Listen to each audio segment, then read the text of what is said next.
قالت لي ان الهيومن اكتيفيتيز. ايه يا ميس الهيومن اكتيفيتيز دي؟ حاجات باد الهيومن بيعملها. بتعمل ايه؟ قال لي بتعمل تشينج او امباكت ان ايكو سيستم، بتغير لي في الايه، في الايكو سيستم. طب تفتكر يا ميس هو الهيومن بيعمل ايه؟ قال لي بيعمل لي كاتنج داون للفورست او للتريز. طب يا ميس ايه المشكله؟ ما التريز دي يا ميس مالها؟ بتاخد الكربون دايوكسيد وبتدينا مكانه مين؟ اكسجين. قال لي بس كده؟ قال لي لا، ده بيعمل كليرنج لللاندز، عمال يشيل اللاندز. ليه؟ عشان يقدر يعمل بيلد لمين؟ للكوميونيتيز. بس كده؟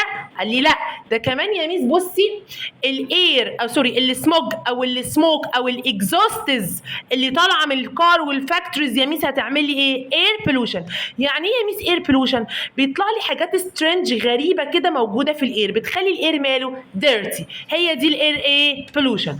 قال لي بس كده يا ميس؟ قال لي لا، قال لي كمان يا ميس بيعمل لي حاجه اسمها واتر بولوشن. يعني ايه يا ميس الواتر بولوشن؟ قال لي بيعمل ثروينج للويستس في الواتر ومين؟ والسويل. في مشكله كده؟ يبقى كل دي بقول عليها ايه؟ هيومن اكتيفيتيز، حاجات بات عملها الهيومن فبتاثر لي على الايكو سيستم. قال لي طيب، قال لي يا ميس خلي بالك اللي تشينجز اللي بيعملها الهيومن دي يا ميس بتاثر لي او بتعمل لي ايه؟ بتعمل لي حاجه اسمها disappearance extinction، بتخلي لي الانيمال والبلانت يحصل لهم ايه؟ disappear، يختفوا. قال لي طب بصي يا ميس انا عايزه اقول لك على حاجه، مش انت دلوقتي عماله تقولي في اير بولوشن وعندي واتر بولوشن وسويل بولوشن؟ بس البلانتس والانيمال بيقدروا يعملوا ايه؟ سرفايف. ليه يا ميس؟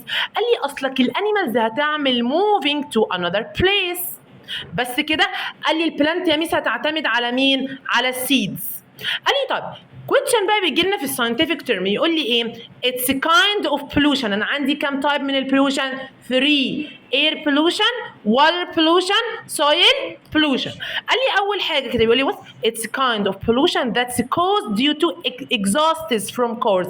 جايه من الكورز، يبقى ده هقول عليه واتر بولوشن؟ لا، اير بولوشن. طب لو شال لي كلمه exhausts وحط لي مكانها throwing garbage يبقى ده مثل واتر بولوشن. قال لي طيب دلوقتي يا ميس الهيومن اكتيفيتيز دي ليها نيجاتيفلي او نيجاتيف افكتس، بتاثر لي باد على مين؟ على الانيمال والبلانتس.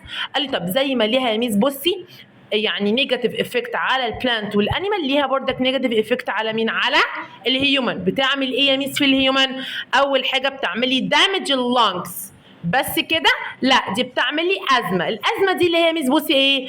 difficulty breathing، مش قادر. وايه كمان يا ميس؟ وهارت ديزيز.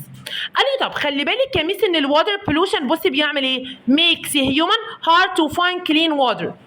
صعب ان هو يلاقي كلين واتر طالما يا ميس الواتر ايه؟ في واتر ايه؟ بولوشن. قال لي طب لما يكون يا ميس عندي بصي اير وواتر وسويل بولوشن، قال لي بصي هيخلي الكروبس مالها كانت جرو. بس كده؟ قال لي لا، خلي بالك يا ميس الاير بولوشن او السموج اللي طالعه من الكارز او الفاكتوريز ميكس هيومن ايه يا ميس؟ هارد تو ايه؟ بريف. صح ولا لا؟ ميس هو انا ينفع ارجع يا ميس الايكو سيستم بتاعي كلين تاني؟ ينفع اعمل له ريستور. ازاي يا ميس؟ عارفين لما بنيجي نعمل ديليت على الموبايل مثلا للبيكتشر او الحاجه، عايزه ارجعها تاني، هتلاقي كلمه ايه؟ ريستور. ارجعها تاني. هترجعها تاني ازاي يا ميس؟ replanting more plants. ايه كمان يا ميس؟ removing wastes of a water.